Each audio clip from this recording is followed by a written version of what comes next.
Bonsoir. Bon, Mathieu, j'imagine à chaud beaucoup de frustration ce soir.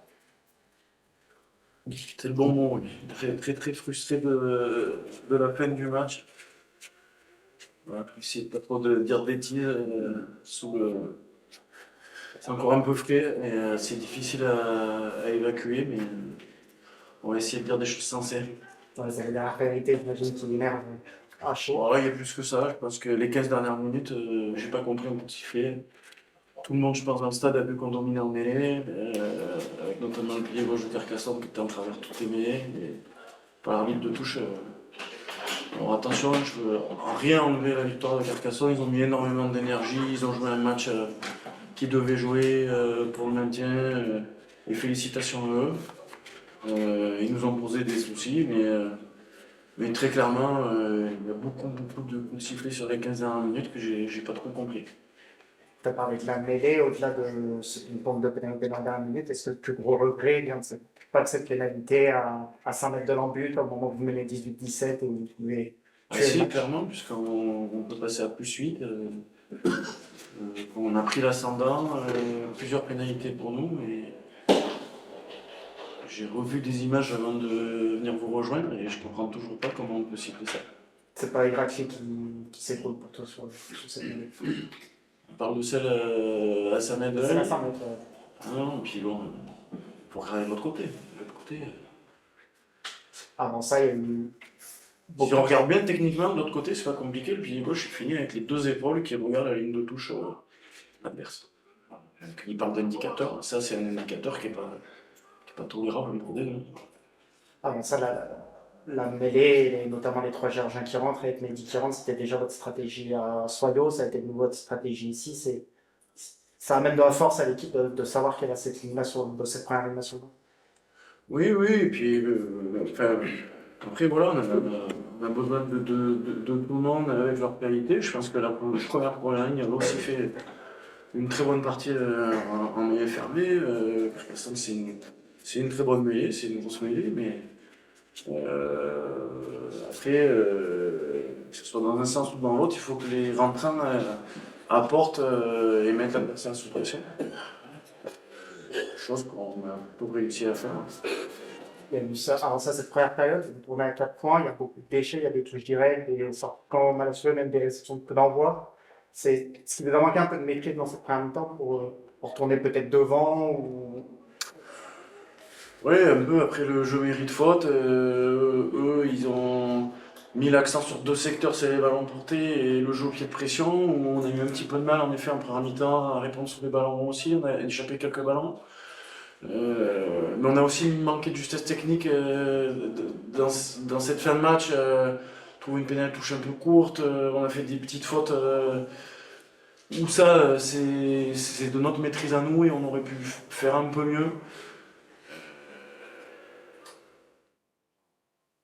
L'entame de la seconde est bien meilleure là-dessus, sur la justesse et compagnie. C'est ce que vous aviez demandé aux joueurs à la mi-temps.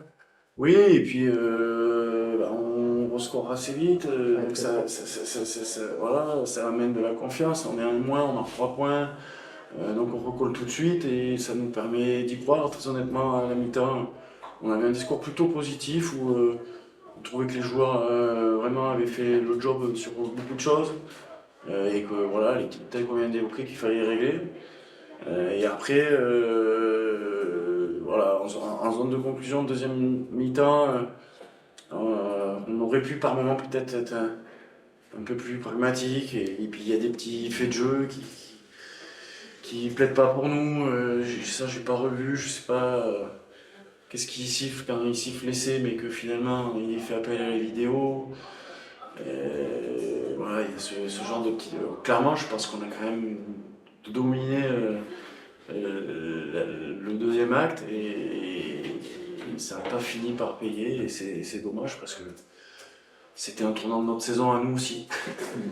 Sur la dernière séquence, il y a des matchs où vous preniez la décision de ne plus gratter du tout. Est-ce que c'est un choix qu'il aurait fallu faire aussi ici, de décider de plus aller gratter pour éviter la pénalité, ou ça devenait compliqué de défendre Alors, ça? en effet, peut-être qu'il fallait continuer à bien défendre et à attendre une faute de main avec de la pression défensive.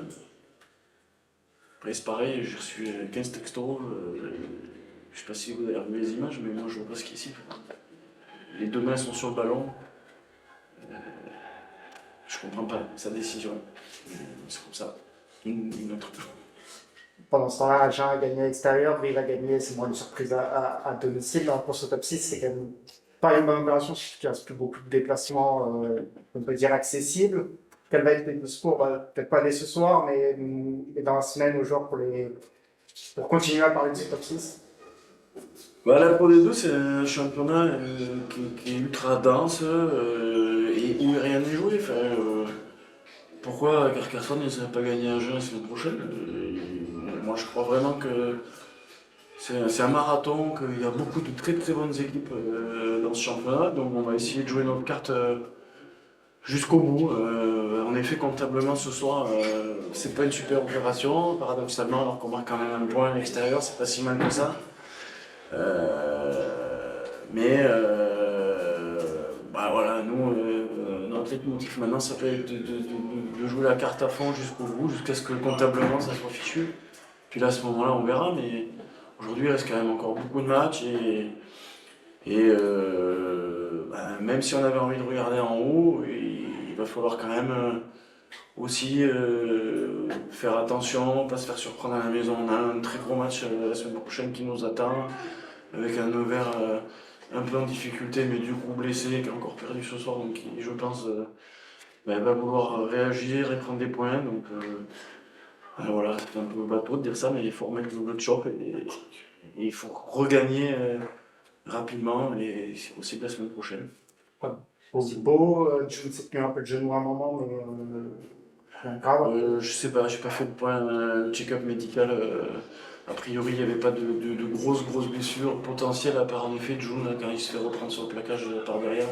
Je sais pas si la cheville a tourné ou quoi, mais on verra plus tard.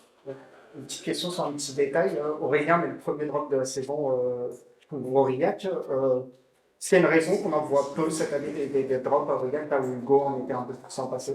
Une question de toi. C'est une question de valider des temps forts.